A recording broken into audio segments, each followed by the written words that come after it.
Merci à tous de m'accueillir ce matin. Je fais parfois des conférences et j'ai rarement eu une telle concentration d'acteurs engagés aussi fortement dans l'Église, et une telle concentration de prêtres et de religieuses, et donc je suis un peu impressionné d'être devant vous ce matin. Je suis donc Coupé Montsaville, je suis l'un des rédacteurs en chef du quotidien La Croix. Comme l'a dit Père Laroche, je suis revenu récemment de Rome. J'ai passé 4 ans au Vatican ces dernières années, et puis avant, je me suis occupé d'autres choses, de sujets de société, de politique, de questions religieuses. Voilà, je suis à La Croix depuis 2011. Je ne suis ni un théoricien de l'information, ni un philosophe. Je suis un praticien de ce métier. Et j'ai eu.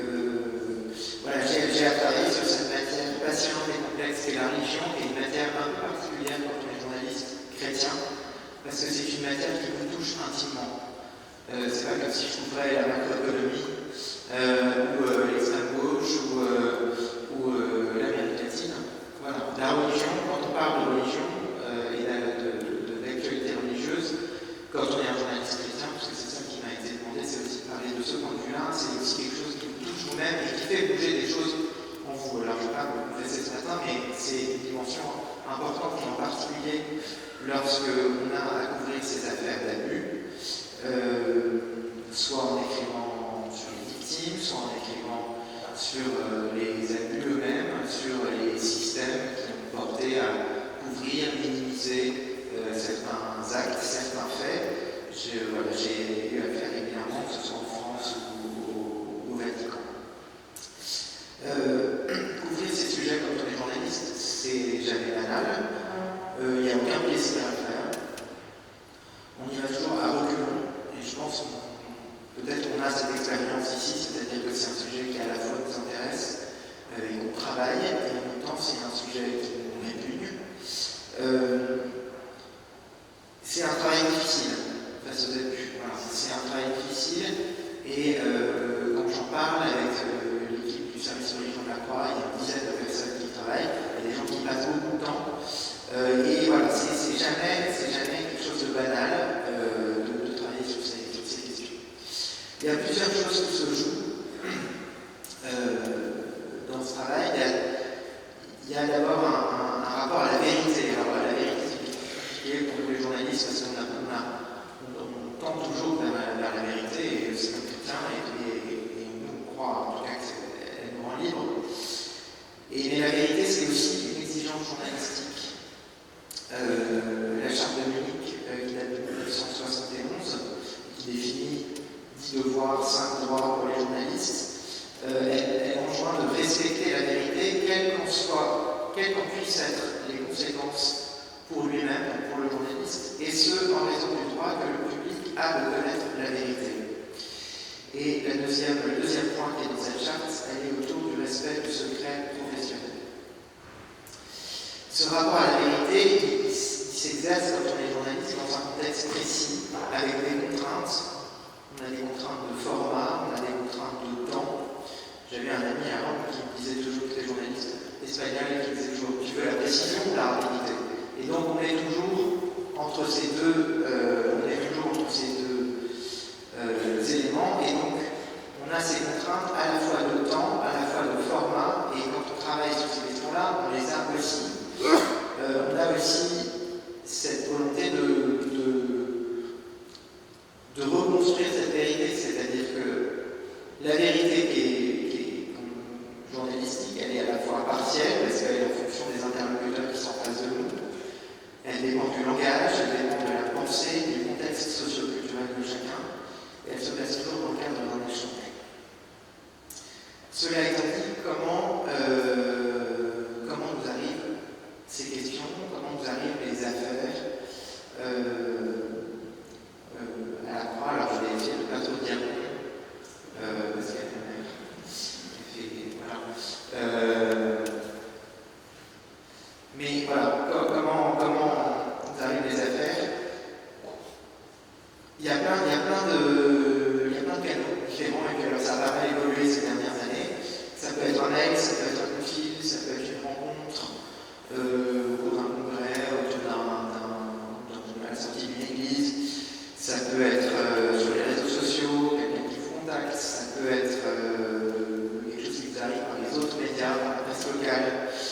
Ça peut être un autre journaliste, un autre journal local, un journal local par exemple qui vous appelle.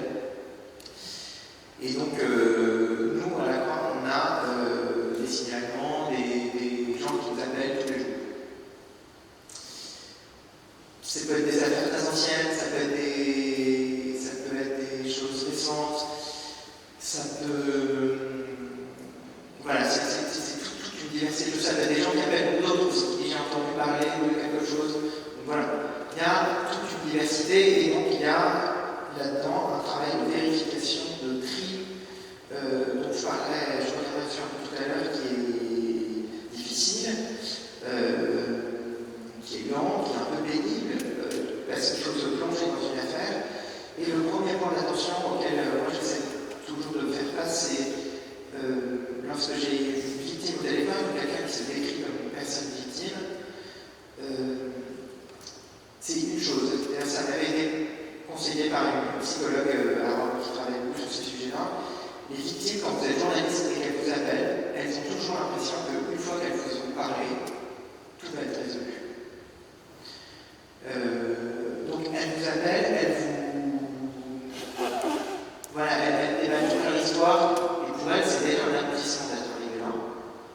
Et elles ont l'impression que, voilà, une fois tout raconté, et bien c'est la fin de leur problème.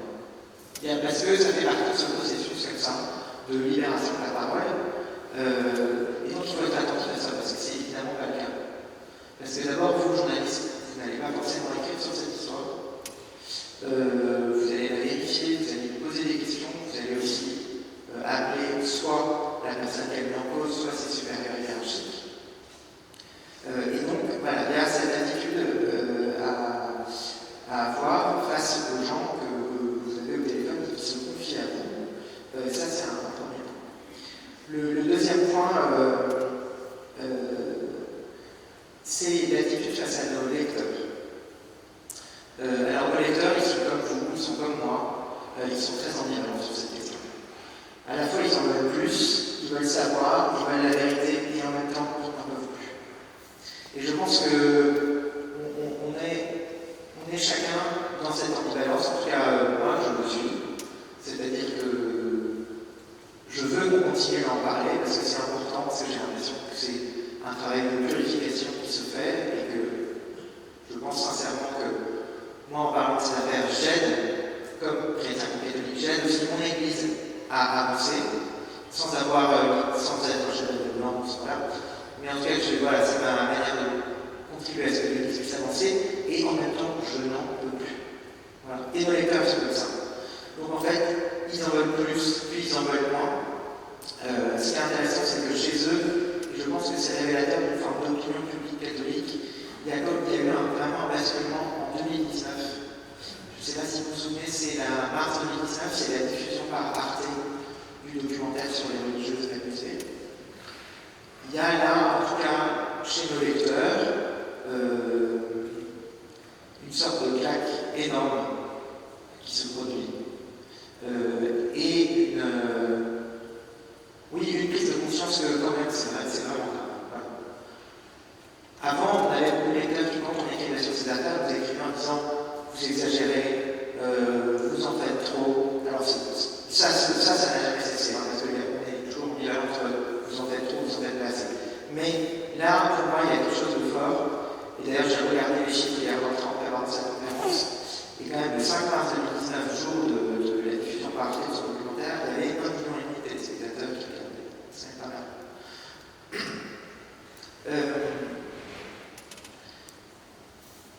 Il faut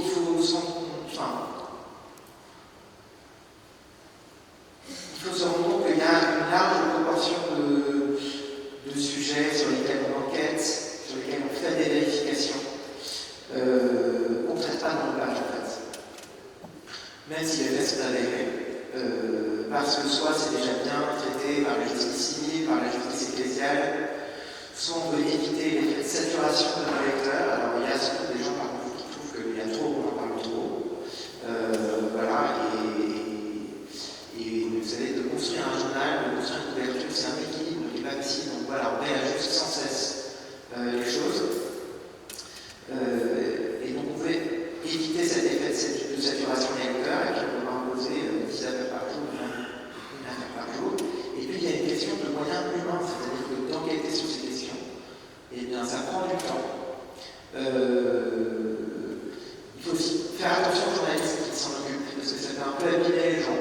C'est ce que disait la mère tout à l'heure, est très juste, c'est-à-dire, quand c'est utiliser sur une autoroute, il y a toujours un peu de vide. Voilà. Il faut faire attention aux journalistes à ce qu'ils aient entre voilà, aussi un peu une sorte d'espace comme ça. Alors en même temps, on est dans un cadre professionnel, donc on n'est pas leur accompagnateur spirituel, mais il faut faire attention à ce qu'ils fassent attention. Et puis, voilà, il y a à la fois cette attitude face au lecteur, et puis nous, on est aussi pris dans cette. Moi, j'ai souvent été pris dans ces discussions, beaucoup à Rome, beaucoup aussi en France, à cette accusation de vous détruisez l'Église. Voilà. Vous détruisez l'Église parce que vous détruisez l'institution, vous la fragilisez, vous appuyez uniquement sur ce qui va mal, vous appuyez uniquement sur ce qui ne va pas. Et donc, effectivement, il y a ça. C'est-à-dire que quand on traite ces affaires, ben oui, c'est le second d'institution. Donc, quand on est journaliste, on est, en tout cas moi, je suis quand même tiraillé toujours entre secouer l'institution et l'aider à se purger. On fait les deux. Mais souvent, à Rome, alors des interlocuteurs beaucoup italiens qui ont un autre rapport à ces questions-là, où la prise de conscience n'est pas tout à fait la même que la nôtre. Voilà, beaucoup dit quand même les évêques français avec ce rapport de la sieste qui se soutient avec sacré balle dans le pied. Et donc voilà, il y a quand même cette idée, il y a quand même cette idée. Et puis, moi j'avais quand même quelque chose ces questionnements qui travaillent et en ouvrant le pape, ce qu'il dit, ce qu'il fait, j'ai aussi pendant ces 4 dernières années été attentif. Et j'avais été marqué par cette phrase qu'il avait dit en novembre 2021, en remettant une médaille, je veux dire, de pylône à des journalistes. Et donc, vous avez dit, je vous remercie aussi pour ce que vous racontez sur ce qui ne va pas dans l'Église, car ainsi vous vous aidez à ne pas le cacher, pour ce qui ne va pas, à ne pas le cacher sous le tapis. Et aussi pour la foi que vous avez donnée aux victimes d'abus. Merci pour cela. Alors, comme je vous disais tout à l'heure, il y a quand même eu, pour moi, journaliste chrétien, pour nous, à la croix, parce que voilà, c'est de là que je vous parle, un avant et un après SIAZ. Très clairement. Avant la SIAZ, on avait l'impression d'aider l'Église catholique à nettoyer les écuries d'Augias. On était sur un truc très volontariste, où dès qu'il y avait une affaire qui sortait, on la sortait. On enquêtait, on en parlait, donc il y avait quelque chose de très volontariste en disant, voilà, de toute façon le truc va s'arrêter un jour, donc on purge, et puis quand on aura purgé, ça s'arrêtera. On avait l'idée qu'à un moment, on tournerait la page et qu'on passerait à autre chose. Et je pense que pour la SIAZ, moi j'ai eu cette idée-là, c'est-à-dire que quand le rapport de la SIAZ est sorti, je me suis dit, c'est terminé, on va passer à autre chose, on va parler d'autre chose. Et en fait, pas du tout. Pas du tout parce qu'on découvre, et ça on en prend conscience après la SIAZ, en octobre 2021, donc il y a les engagements pris par les évêques à Lourdes, un mois plus tard, voilà, on se dit qu'on va passer à autre chose, on se dit qu'on va accompagner plutôt la reconstruction des victimes, des communautés, la réforme de l'Église. Donc tout ça, c'est les 20 pages sur les recommandations du rapport Sauvé. Mais en fait, les affaires continuent à sortir. Elles continuent à sortir, on sait bien Sentier, le cardinal Ricard, il y a toute cette campagne de sortir les poubelles, voilà. Et sur les réseaux sociaux, il y a beaucoup d'activités sur les réseaux sociaux, il y a des choses anciennes, récentes, tout ça sort. Et donc, on ne peut pas dire que les vieilles affaires sont derrière nous. On est encore dans le temps de la sortie au grand jour. C'est une révélation douloureuse, nécessaire, salutaire, mais on y est encore. La SIAZ a aussi engagé le fait que des victimes qui n'avaient jamais parlé prennent la parole. Voilà, parce qu'il y a des effets d'entraînement que vous connaissez tous bien si vous travaillez sur ces questions. On a vu là récemment avec l'abbé Pierre, le premier rapport de l'abbé Pierre, il a poussé d'autres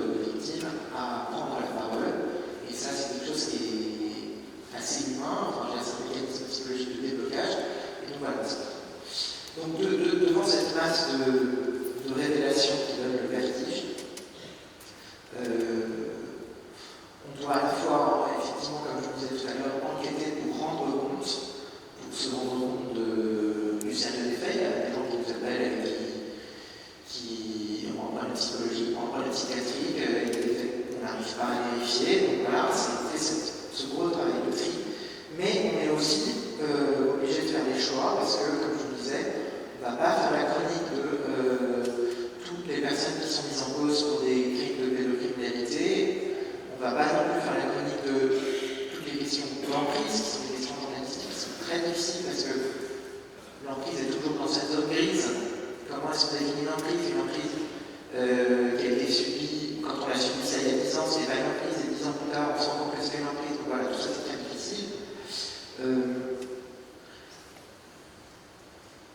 Et donc on a réfléchi sur des critères, alors peu à peu, en tâtonnant, parfois on s'est planté, parfois on en a trop fait, parfois on n'en a pas fait assez, parfois on a raté des affaires, parfois on a monté des trucs qu'il ne fallait pas monter, voilà. Nous aussi, journalistes, on est dans cette découverte de cette ouverture journalistique face à un truc difficile, et donc voilà, c'est un journal, l'information, ça se construit aussi. De manière un peu artisanale. Donc, on essaie de toujours se poser la question pourquoi on en parle, quand est-ce qu'on en parle et comment on en parle. On se demande aussi si l'affaire qu'on nous rapporte, le fait qu'on nous rapporte, s'il est emblématique d'un fonctionnement, d'un problème plus large, de quelque chose de systémique, voilà, qui peut faire système. Donc, par exemple, une enquête que Michael Corr avait faite sur des questions d'emprise, qui avait donné lieu à une grande enquête pour l'hebdomadaire de la Croix.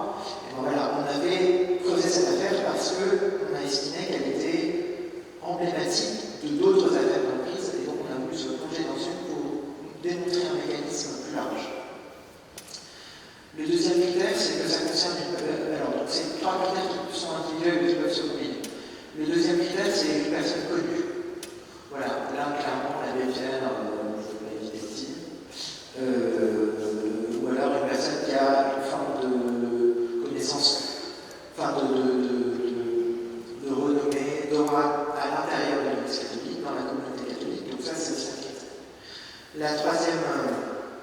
Le troisième critère, c'est que l'histoire est partout et que nous, on ne peut pas écrire sur ce sujet-là. Parce qu'on a notre manière de traiter les choses et donc on ne laisse pas passer ça.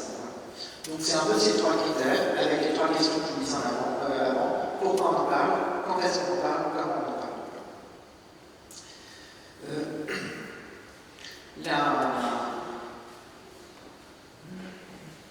Parallèlement à la mise en place de ces critères, moi j'ai aussi eu des forts questionnements sur la manière dont on fait du journalisme et la manière dont on construit des figures de synthé. Comment est-ce que moi, journaliste, j'ai parfois canonisé les gens avant leur mort.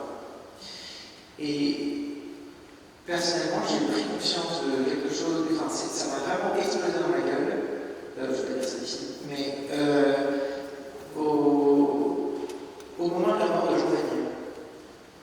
Alors là, pas de sa mort, de la révélation des affaires qui le touchaient, et des abus dont il avait été l'auteur. Moi, il se trouve que je suis, pas avoir raconté ma vie, mais je suis un peu engagé auprès de personnes qui avaient à l'eau, tout ça, et Jean Daniel, c'était le dernier type à qui il ne pouvait rien arriver.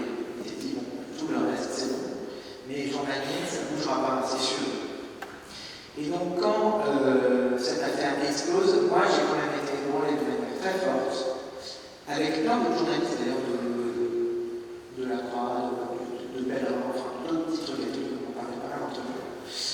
Et donc on a eu une sorte de groupe de parole géant, 60, 70, ou à 80, je ne sais plus bien, on était dans une grande salle, le sous-sol de l'IA, et il y avait dans la salle des gens qui avaient écrit les livres, les gens qui avaient interviewé. Vous savez, Jean Daniel, c'était un peu le type qu'on allait interroger quand tout allait mal. C'est-à-dire qu'il y avait un attentat, une guerre, une nouvelle horrible et tout. Nous, on se dit, notre boulot, c'est de faire espérer la lumière au bout du tunnel, la lumière sur la porte et tout ça. Qui on va aller chercher? Oh, Jean Daniel.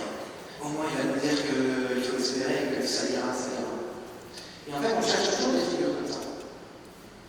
c'est humain aussi.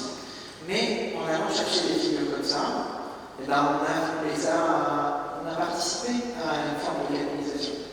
On les a fait monter, on les a mis sur un piédestal.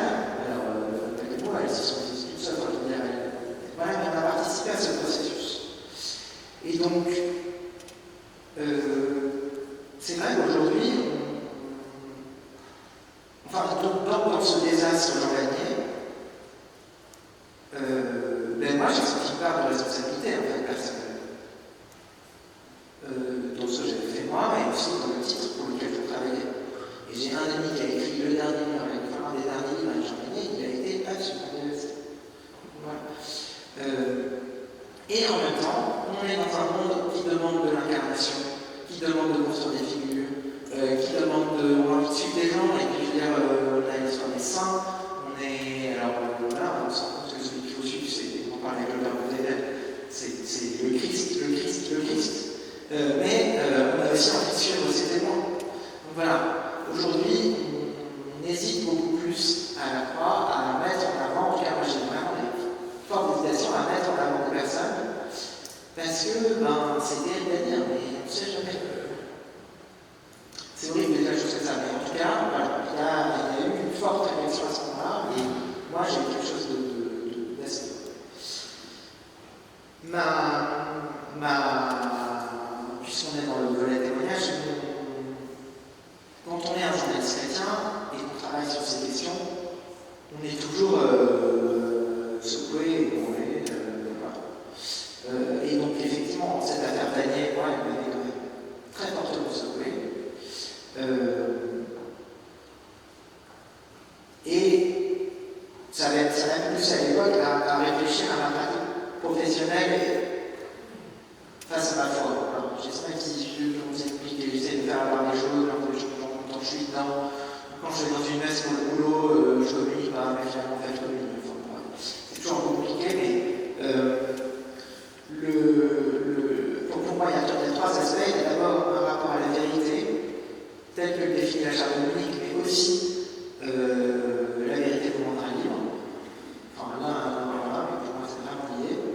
Et pour ça, c'est mon rapport à la vérité, à la justesse, au respect des lecteurs, au respect des interlocuteurs. Et voilà, c'est ça qui me guide aussi le choix des mots, qui est très important pour vous couvrir ces sujets.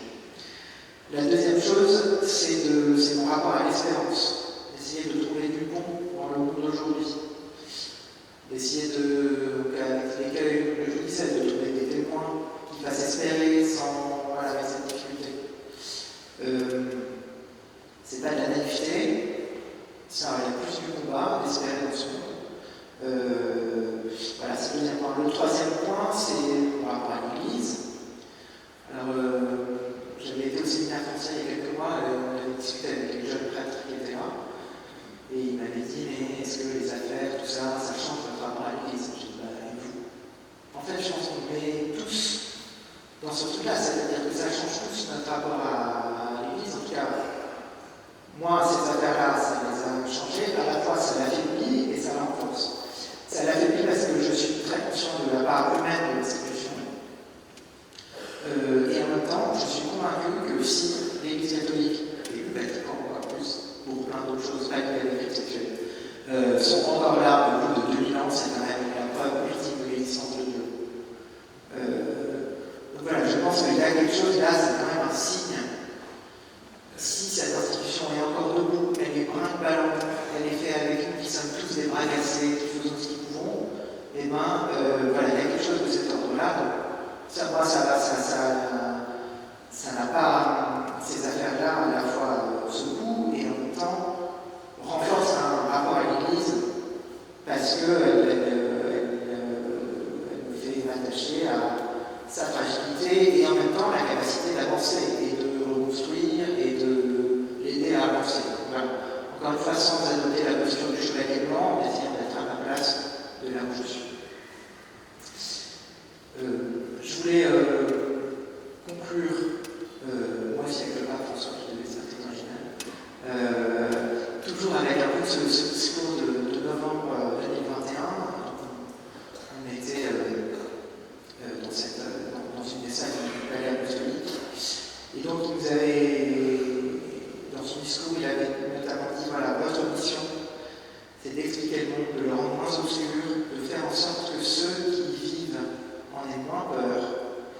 regarde les autres avec une confiance aiguisée et aussi une confiance plus grande. Merci pour votre recherche de la vérité, parce que seule la vérité nous rend libre. Merci. Voilà. Et donc j'essaye toujours d'avoir,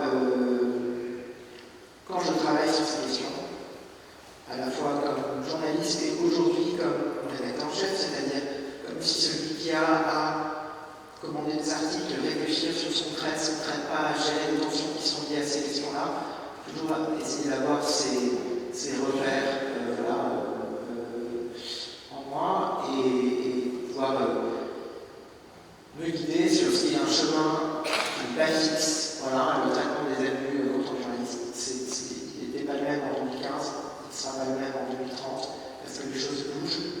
Et voilà, de continuer à réfléchir sur ces questions et de